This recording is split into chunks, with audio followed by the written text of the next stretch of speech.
everybody, Kat here, and it is time for another collab. I'm sorry it's a little dark in here today, but I know it seems like the only thing I'm putting up these days are collabs, but it has been extremely crazy busy. I'm preparing for family to come into town, and I've had a lot of dental work done. It's been exceedingly painful, so haven't felt like talking too much. It's getting better though, and so hopefully I'll be back very soon. But anyway, this wonderful collab is brought to you by the wonderful Anita from Chit Chat Paddiwack, and I'm going to put a whole list of other beautiful people down in the description bar if you would take a look at their videos and just take some time and glean whatever wonderful valuable information that you can from their experience on the topic, as I'm going to do. The topic is basically, what is it that you do to get ready for your weigh-in, right? Whether that's days before, the night before, what do you do to prepare for that? And so what I'm going to do, let me tell you a little bit about myself first. I started this journey with eye track bites, and then, actually my weight loss journey started before that, but my Weight Watcher journey started with eye track bites first. Then I went to Weight Watchers, and then they started Freestyle, and I was there for a while. Other things happened, and I've done Points Plus, I've done Smart Points, and now I'm back to the Freestyle form of Weight Watchers, but using eye track bites. So anyway, that's it. And so what I'm going to do is share some tips with you of things that I would do while I was preparing for my weekly weigh-ins with Weight Watchers specifically. What I do now, just for the information, is I weigh in every 2 weeks at home because that works best for me. I think that, your weigh-ins really have to kind of coincide with your emotional needs and your personality and how you work, because some people can do it every single day and it doesn't bother them. They like to look at the averages, and for me, I tried to do that and it just seemed to be too much, too stressful, and I would just carry that with me throughout the day, and it would just interfere with other things, and I didn't want to live that way. So once every 2 weeks for me seems to work very well these days. But anyway, first of all, I would not start the night before or the day before weigh-in to prepare for weigh-in. I would prepare 3 days in advance, and the reason why I would do that is because it takes my body that long to get rid of inflammation and any sort of water weight that I'm carrying around. And so 3 days before, there's some things that I didn't do. I did not go out to eat. So hubby would want to go out and get a pizza or something. I'd say, honey, I can't do that. I have to wait till after weigh-in. This is really going to mess me up, because I had given in and I would do that, and boy, did I pay for it. I was up 2 pounds or 1.8 or 1.5 or something, and I knew it was the out to eat food. I knew it was salt, sugar, these other inflammatory foods. I stopped having chips 3 days before, any high salt type meats, deli meats, salamis and things like that had extra doses of salt, bacon, just things that, that had a lot of salt in them, sugary things.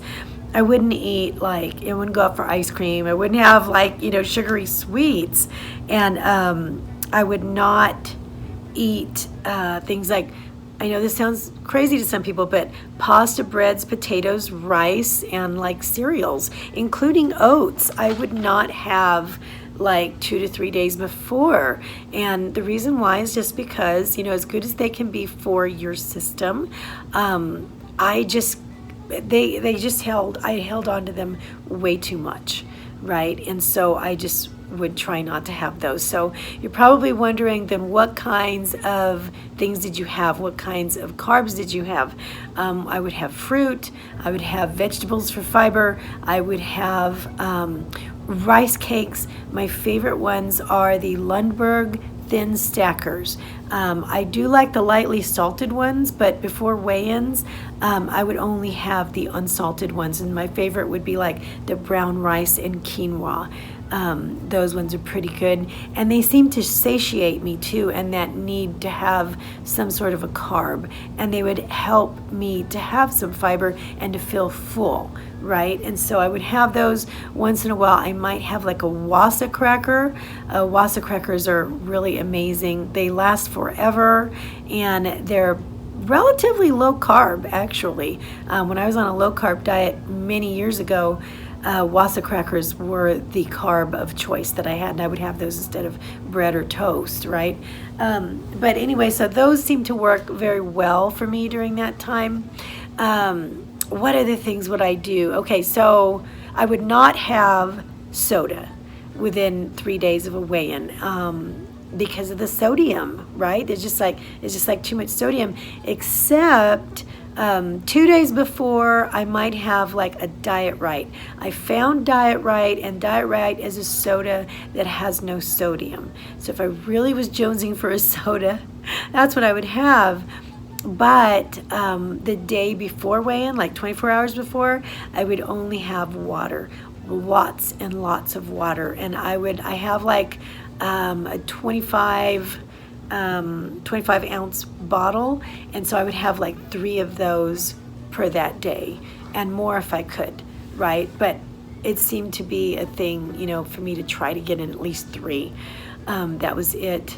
But sometimes I would put in some branched chain amino acids, BCAAs. I have a pink lemonade flavor, and if I was working out that day especially, that would be very satisfying, and it kind of gave me a little bit of a lift in flavor, right? Okay, I would, let's just say for breakfast, what would I eat? For an example, I would probably have, say maybe like a spinach omelet with, because I would really try to avoid wheat and avoid dairy during those days a lot, especially 24 hours before. So I would have like maybe a spinach omelet with egg white, and rice crackers, right? And applesauce, and you just try to find these things that are like easy to process, right? And maybe a little decaf. And then for lunch, maybe go into, and then I would probably have like an apple or hummus and carrot sticks for a snack. And then for lunch, maybe some kind of a salad and soup, or maybe rice cakes and chicken breast, and with relatively low salt, and a soup. And the soup that I would have was very, there's a soup that I make a lot. It's like a green soup, and my friend Lisa A had shared it with me. It used to be an old Weight Watchers soup, and it's really good for acting as a diuretic and getting rid of extra water weight. And so it's very simple. It's just a can of asparagus, and I get all the vegetables, no salt added. So can of asparagus, can of peas, can of green beans, maybe a cup or 2 of no salt or low sodium chicken broth, and then whirl it all up in the blender, heat it up, and that's your soup. Add salt or not at your own, expense. So, and that's a soup that works well on these days. It's very, it's full of fiber. It's very filling. Hubby likes it, which means a lot, and I love it. So that is a soup that I would have to get ready. Now I want to read you a really quick list of some other diuretic foods that might help you get rid of excess water weight. Just some things that I wrote down, and you can make like a green juice or a refreshing cold soup or a warm soup out of some of these ingredients. And that is number 1, asparagus. That's like my number 1 vegetable during this time. Pineapples, grapes, beets, watermelon. I have to talk to you about watermelon. Garlic, cucumbers, pumpkin, blueberries, ginger, lemon, of course coffee, artichokes, tomatoes, carrots, and onions. There was once where I was trying to really, I just needed to have like a bit of a cleansing day, right? And I wasn't trying to really take off a lot of water weight or something, but I had like nothing but watermelon. And so I had like watermelon for breakfast, lunch, dinner, and snacks. And I just ate watermelon like the whole day. And I cannot tell you how much water weight just like fell off of me. It was like incredible, the amount of water weight that I lost. But that's just like a side note. That's not really what I would recommend before. It seems kind of drastic before like a weigh-in or something. But something else that I do before a weigh-in. Okay, so the night before a weigh-in, I would probably go to bed a little hungry, and then the reason why is because if you're a little hungry, your body's going to start looking for some extra calories to burn. It's going to go to your stored fat, and chances are you're going to have a little bit more of a burn before the weigh-in, just in case, right? It's like a little bonus right there. But something else is that now I'm drinking lots and lots of water, of course, during this time. I try to get up early enough so that, because my weigh-ins would always be like super early in the morning, right? Like 7:30, I think, or 7:45, I would go to my meeting. And so I would see if I could do like a half an hour of a walk, a brisk walk, or 20 minutes of jumping on the rebounder, trampoline. And the reason why, and that's all I'm going to say about this, is that if you can get your bowels moving before weigh-in, that's a bonus, right? Right there. And that, for me, I'm good if I do that. So that being said, what else? Oh my goodness. Okay. Another good tip that really helped me out was that during the 3 days prior to a weigh-in, I would begin to watch my portion sizes of my meals, and rather than eating a whole, like I would normally eat until I'm just like maybe a little full, I would try to eat until I was about 3/4 of the way full. And that is so that, when you digest food, your stomach kind of contorts a little bit and moves in ways that help it to digest food. And if you're like completely full, it makes it harder for the stomach to do that.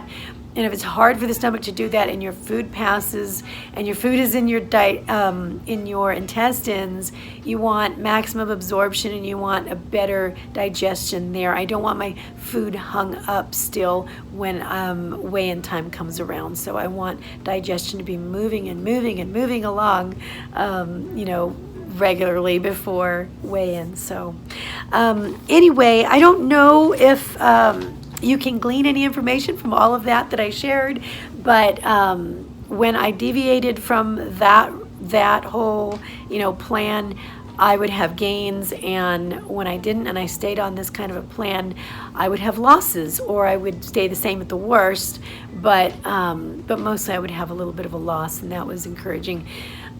If I even went out to eat like once during that time, I really risked not losing that week. And so for me, these were important points to remember. But anyway, so that's my video, and if you have any questions for me, please type them below, and I will get back to you as soon as I can on it. So thanks so much. Again, check out the other people, and I love you guys a lot. I'll see you soon.